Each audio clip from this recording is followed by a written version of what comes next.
दोस्तों आज वर्तमान में जो हमारे युवाओं की दशा है, हालत है, उसको दर्शाती एक कहानी आज हम आपके बीच में लेके आए हैं। आइए प्रकाश डालते हैं।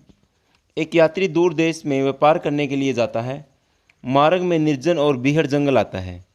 चलते चलते वह थक जाता है।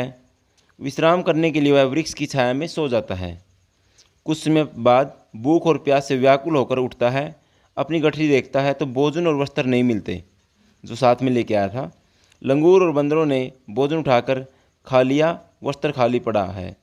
जल पात्र की ओर भी जाता है तो उसमें वह खाली पाता है जो उसमें पानी डाला हुआ था। जल भी बंदरों ने पी लिया, कुछ भूमि पर गिरा दिया। अब कमर में बंदी रुपयों की थैली को देखता है तो वह भी नहीं मिलती। उसी की खोज में इधर से उधर दौड़ भाग करता है, कोलाहल करता है और रुदन मचाता है। जिन चोर डाकुओं ने उसके रुपए लिए थे वे उसके शोर से पकड़े जाने के भय से आते हैं और उसका मुंह बंद करने के लिए खूब डंडे लगाते हैं। वह भूखा प्यासा लूटा हुआ और मुंह से पिटासा हुआ। रात्रि हो जाती है। चारों ओर जंगली पशुओं के गुरगुराने की भयंकर शब्द सुनाई देते हैं। उसे अपनी रक्षा और जीवन का कोई उपाय मार्ग नहीं दिखाई देता। चारों ओर भय आतंक साम्राज्य है। जाए तो कहाँ जाए। ठीक उसी यात्री जैसी अवस्था आज हमारे देश के युवकों की है।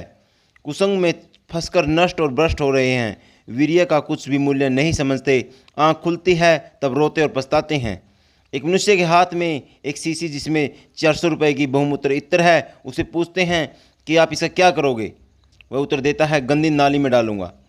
इसी प्रकार एक मनुष्य है जिसके पास एक बहुमूल्य रत्न हीरा है, उसे पूछते हैं कि इसका क्या करोगे। वह उत्तर देता है, इसको बारीक करके पीसकर मिट्टी में मिलाऊंगा। इन दोनों में बढ़कर मूर्ख और पागल हमारे देश के नवयुवक और बालक हैं जो वीर्य और अमूल्य रत्न इत्र को, जिसकी एक बूंद लाखों रुपयों से भी बढ़कर मूल्य वाली है, रात दिन अपने हाथों से हस्त मैथुन, पशु मैथुन, गुदा मैथुन आदि पापों के द्वारा गंदी नालियों में डालते रहते हैं। यदि इसकी रक्षा करके ठीक समय पर खर्च किया जाए तो हनुमान, भीष्म, दयानंद, सुभाष जैसे देवताओं को जन्म लेना पड़ेगा। अगर चाहते हैं कि हमारी संतान वीर हो, ब्रह्मचारी हो और राष्ट्र के लिए कुछ करने वाली हो तो आप ब्रह्मचर्य का पालन कीजिए। वीर्य नाश न करें, ब्रह्मचर्य नाश न करें। आप क्या सोच रहे हैं कि ऐसे ही भगत सिंह पैदा हो गए थे, ऐसे ही सुभाष चंद्र बोस, शिवाजी पैदा हो गए थे? उनके माता पिताओं के द्वारा ब्रह्मचर्य अपनाकर तप किया गया था, तब जाके वीर संतान पैदा हुई थी।